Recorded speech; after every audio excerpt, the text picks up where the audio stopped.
Сәлеметсіздер ме, құрметті көрермендер, бүгін 17 шілде 2023 жыл. Біз Атажұрттың офисындамыз. Бізге бүгін арызданып келіп отырған Рахым Біләл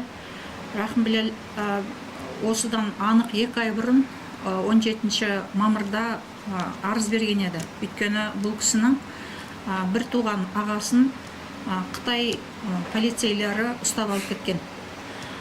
Демек, қайта-қайтадан осы ұстап алып кету, жазықсыз қамау деген бұл геноцидтік саясат жүргізіліп жатқаны белгісі болады. Енді Рахым, өзіңізді тағы бір рет Біләл, кешіріңіз. Өзіңізді таныстырып, жағдайды толық мәнісін айтып беріңізші. Бұл кісі қайсы жақта, Шинжаңның қайсы мекен-жайы бойынша тұрып жатқан еді, және де бірінші рет не болып ұсталды, кейінгісінде не өзгеру болып жатыр, соны толық айтып беріңіз. Ассалаумағалейкум, қазақ елі. Мен атым Біләл, әкем аты Рахым, Біләл Рахымұлы. Мен осы Қазақстанның толыққанды азаматымын. Азаматтық нөмірім 6909 15-00-66-4. Азаматтық нөмірім осы Қазақстанның толыққанды азаматымын. Қытайдан 2018 жылы 2 айдың бір күні қоныс аударып келген осы Қазақстанға. Келгеннен азаматтық алып, осы Қазақстанда тұрып жатырмын. Талдықорған қаласы, Үштөбе ауданы, Қаратал ауданы, Танабек деген ауылда тұрып жатырмын. Мен осы жолғы осы арызды берудегі себебім мынау Құсыман Рахымұлы, менің туған ағам. Қытай Халық Республикасы Санжы облысы Жемсар ауданы Бейтін қалашығы Сарғобы қыстағында тұрады. Бұл кісінің азаматтық нөмірі 65-20-27-36-10-15-141-2 деген азаматтық нөмірі. Бұл кісіні 2023 жылы 4 айдың 21 күні бір жол қамап әкеткен. Ол кезде де 4 айдың 5 айдың қаншасы кеп, мен осы жерге бір арыз беріп кеткем. Содан кейін 5 айдың 21 күні қайтадан шығарған болатын. 5 айдың 17-сі 5 айдың 21 күні, сол күні шығарыпты, 21 күні 5 айдың. Содан 2 айға жетпейтін уақытта 5 айдың 7 айдың 14 күні қайтадан осы кісіні қайтадан қолға кетіпті. Бұл кісіге жаңадан тағып жатқан айып, бұл кісіге таққан айыбы үйінен Құран кәрім шыққаны, шариғат кітаптары шыққаны, және ораза кезде сол жерде елдердің семьясына Құран оқуы, осыны қылмыс қып, осы қоғамның тыныштығын бүлдірген деп, осыны осындай қылмыспенен ұстап отыр. Ал енді кейінінде таққан айыбы 2 жасқа, үйленген 2 жасқа неке оқып қойған деп осыны айып қып отыр. Бұл кісі негізінде 90 жылы Қытай Халық Республикасының өздері сайлаған молдасы болып істеген. 2021 жылға дейін. 2021 жылы Қазақстанға қоныс аударам ба деп молдалықтан тоқтап, соған дайындық көріп жатқан болатын. Биыл көшіп келем деп жатқанда, аяқ астынан осы жаламен осы ағамды ұстап жібермей шығармай отыр. Қытайдың қазіргі саясаты осы молда қожалық, негізінден осы молдадарға саясатты қатты жүргізген себепті осы ағам молда болғандығы себепті ұстап отыр қазіргі. Енді осыдан осы ағамды қатысты орындардың Бірлескен Мемлекеттер Ұйымының, Еуропа одағының, Қазақстанның құзырлы органдарының, осы Атажұрттың осы ағама арашашы болып, Қытай Халық Республикасының осы ағамды шарсыз түрде қойы беруін үміт етіп кеп отырмын. Осындай негізгі қылмыс, тағып отырған қылмыс осы болып отыр ағама. Негізі енді бұл дінді олар шектеуге құқысы жоқ қой. Бұл адамның құқығын шектеу деп есептелінеді. Бұл кісі негізі 95 жылдан 21 жылға дейін, 2021-ге дейін кәдімгі Қытайдың рұқсатыменен оқыған, кінә шыққан молдасы болатын. Сол бойынша қызметін істеп жүрген, одан кейін саясат өзгергеннен кейін молдалығын тастаған.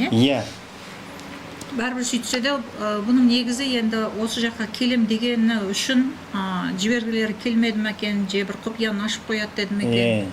Сол себепті ұстап отыруы әбден мүмкін екен. өзінің? Ешқандай құпия ашам деп отырған жоқ. Осы Қазақстан бұрынғы еліне, жұртына қоныс аудармақшы болып осындай қойған. Бірақ онысы паспортының уақыты бітіп кетті деп паспортын жинап алған, паспортын да бермей отыр. Осы жолы мен бір халықаралық туыстарды біріктіру деген шақырту жасатып жіберген. Осы шақырту барған күні осы кісіні қайтадан қолға ұстап кетті осы кісіні. Осы шілдеде? Осы шілде 7 айдың 14 күні шақырту, бірақ та көрмегенін білмеймін. Шақыртуым сол 14 күні барған, 14 күні осы кісіні қайтадан қолға ұстап кеткен. Ол осы сыртқы істер министрінің, ішкі істер министрінің қолы қойылып таңбасы басылған Қазақстанды халықаралық шақырту болатын ол.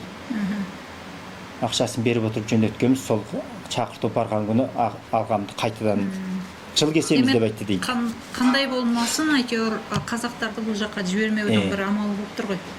Қазақтарға түрлі түсті сылтауменен Қазақстанға кетем деген адамдардың паспортын бермеу, паспортын жинап алу, осындай өз Қазақстанға қазақты жібермеудің қарарын істеп отыр. Ал Қытайдар келсе оп-оңай барады да, күңән жүйдеп қояды. Сол күңән жүйден шаруасын бітіреді де, Қытайдар емін-еркін келіп кетіп жатыр. Ал қазақ пен ұлттықтарға мың бір машақатта келген 14 күнге неше тексеруден өтіп 14 күнге әрең келіп кетіп жатыр. Паспортын әрең беріп жатыр. Кейбірін уақыт ұшып кеткен, уақыт ұшқанның паспортын бермей, әсіресе біздің Жемсар ауданда қатты жүріп жатыр бұл. Жарайды, Абылай, онда сіздің айтқаныңызды мен ағылшын тілінде айтып берейін. So, ladies and gentlemen, today is the 17th of July 2023. We are in the office of human rights organizations ATAJURT party.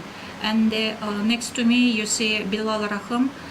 He come from China, Xinjiang, Sanji Hui Autonomous Prefecture, Jimsar County, village of BİZDİڭ, Sarkobu Hamlet, and he moved to Kazakhstan on the 27th of January 2018. And the reason of his filing a complaint is according to his sibling brother, Kusman Rahim. Kusman Rahim's picture, this one. Менің туған ағам. He was born on the 15th of October 1966, living at address China, Xinjiang, Sanji Hui Autonomous Prefecture, Jimsar County, village of BİZDİڭ, Sarkobu Hamlet. His ID card number is 6523271966101514-1X. He was detained at his home first time on the 21st of April 2023 by the local policeman. After that, he was sent to Jimsar County's re-education indoctrination camp. After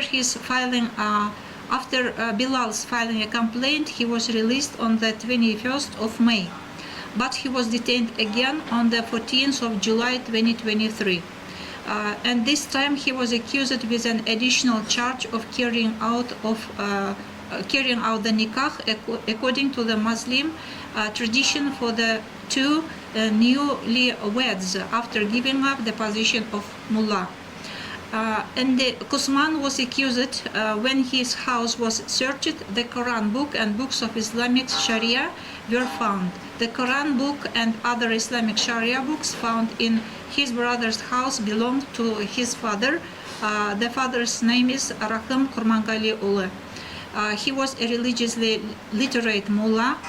He was born in 1921 and died on the 10th of March 2021. And the Kusman Rahim graduated from the training course of Islamic priest in Urumqi with the permission of the Chinese government and worked as a certificated mullah in the mosque in the period of 1995 till 2021. Since 2021, he has given up the position of mullah, and Kusman was charged with keeping religious books at home and not handing them over to government officials and reading Quranic surahs at homes of deceased people. And Bilal's demand the People's Republic of China authorities release Kusman Rahim taking into account the human rights enshrined in the Constitution of the People's Republic of China.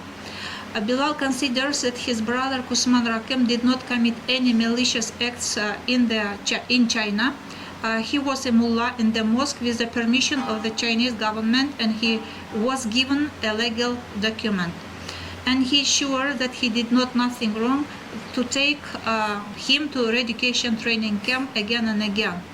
As well, he asks all human rights protection organizations in the world, the UN, to consider his application to help his brother to leave the training camp and allow him to come to Kazakhstan together with his family. Thanks for attention.